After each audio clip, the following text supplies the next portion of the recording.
Bonjour. Voici un outil très pratique pour s'approprier une page internet à des fins pédagogiques en se débarrassant de tout ce qui est superflu publicitaire. Vous n'oublierez pas toutefois de citer vos références pour être conforme à la netiquette. Une fois de plus, nous allons utiliser le module de Firefox pour réaliser cette tâche. Deux modules sont à notre disposition, Scrapbook ou Scrapbook Plus. Peu importe, vous en installez un des deux. Pas les deux, juste un.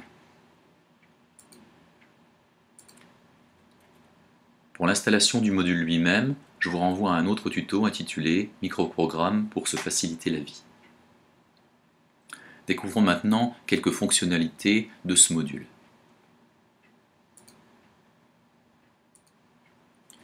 Une fois que le module est installé, on constate qu'un menu s'est installé dans la barre de titre du logiciel.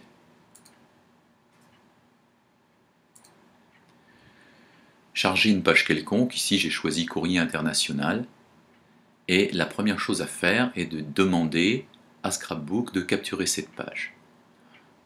Pour ce faire, on déroule le menu, soit on a le raccourci clavier, soit on utilise capture de la page. La page est capturée instantanément. On redéroule le menu et on fait afficher dans le panneau latéral. L'adresse qui était en www.courrierinternational.com devient, en cliquant sur le fichier capturé, file, c'est-à-dire fichier, de l'utilisateur. On peut fermer cette fenêtre latérale. On est maintenant dans la capture. On dispose ensuite d'un certain nombre d'outils.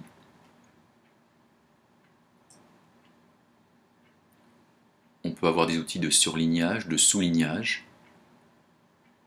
un outil pour créer une note, un outil pour effacer, un outil pour effacer une zone complète, un outil de retour en arrière, d'annulation, et enfin un outil d'enregistrement.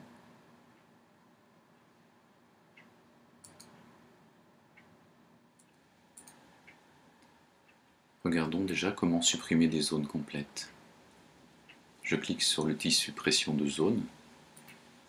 Il se grise au fond. Et à chaque fois que je déplace mon curseur, une zone rouge avec un liseré rouge montre la zone que je vais supprimer. Il suffit ensuite de cliquer à l'intérieur de cette zone.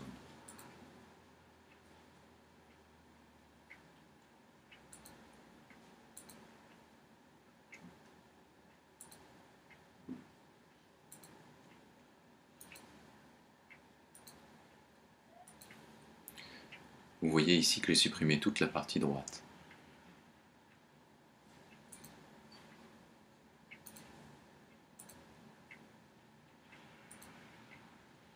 Idem de ce côté.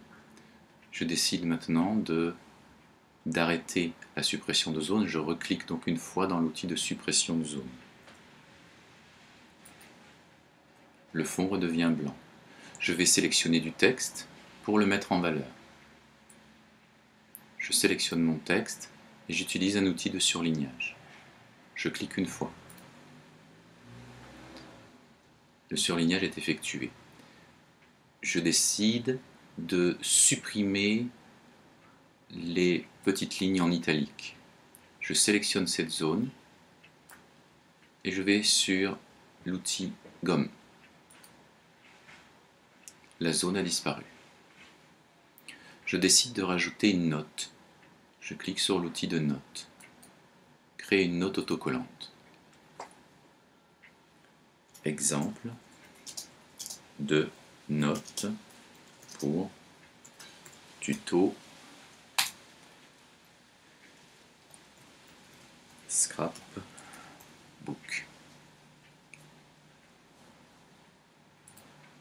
Je déplace ensuite cette note où bon me semble et je la sauvegarde en cliquant sur Save.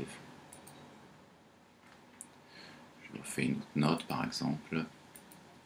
Créer une note.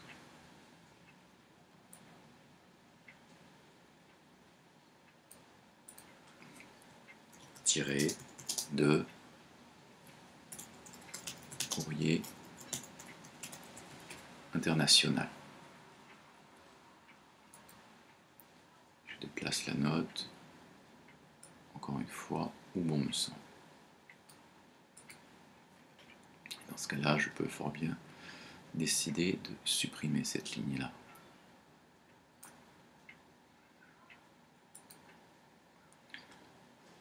Voilà.